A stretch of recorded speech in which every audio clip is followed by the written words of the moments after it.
If you look at Cantonese opera, or you look at, some of my training has been in the Elizabethan period when the Shakespearean actors had like a type of gesture that they would practice to support their body. From my personal experience from teaching movement for the actor and gesture that supports the body, I would say the art of hand gesture is to support the storytelling. According to David Albers, he talks a lot about like replacement gestures. Gesture is something that replaces speech. A supplemental gesture is like illustrative, it repeats the speech. So if you're saying, like, giving directions how the body can support so that people are receiving the message. You see politicians often use emphasis and how they have very specific things that they say or do that support the language and support the message. And then we also have how someone might illustrate, like if they're talking about a design or a dress or a favorite cake or something, they illustrate, and that also helps the other person receive the story. And so I feel that the study of gesture is so wonderful because it encapsulates culture, religion, background, family dynamics, and it also helps to decode relationship and secret code language. So I feel like it's very creative. It tells you so much about the style and the world.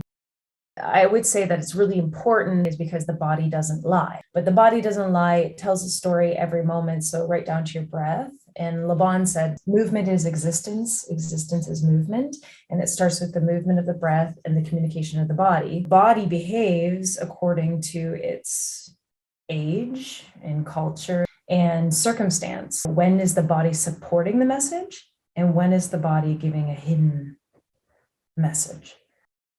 So I was just like doing self-adaptive behavior, rubbing my arm, fidgeting. People roll their rings or play with their necklaces, their ears. They have little tells that tell us there's something going on internally that's on the instead of on the other side, and see if someone's telling the truth and how someone's really feeling, because often what we're saying and what we're feeling is contrasting, and the body doesn't lie. So if you're really observing behavior, you can really see a lot, and then you can read a lot as the actor.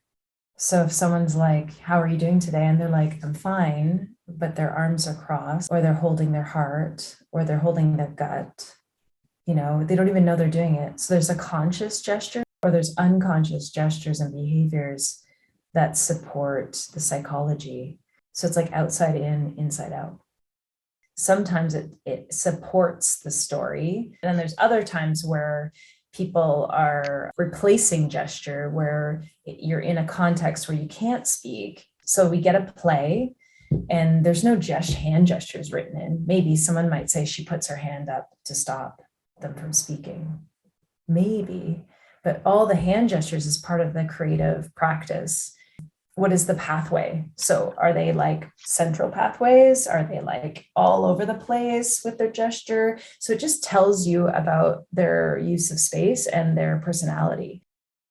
Someone that uses very few gestures generally would use a central pathway, and they'll keep to themselves, and it tells you something about them and maybe their culture. And then when they get into a certain world, like a business world or an academic world, they've been taught to shrink their space. How can the body support that message right now? Is there anything you can do? Is there an unconscious gesture that the person just begins to comfort themselves, self-soothe or something? And then that'll help the audience see that something's going on with you, but also you as the actor will feel that sensation and maybe drop into the moment. So I think that you do perform based on what society has taught you in the social constructs and performing gender and performing culture and performing religion. So we have many stages that we perform in real life in many environments. We have performative phases, speaking and teaching, or you're doing something very performance oriented where you're being watched, you could be actually filmed, you're doing a political speech. That's the performance phase. And the gestures match. Performing social norms.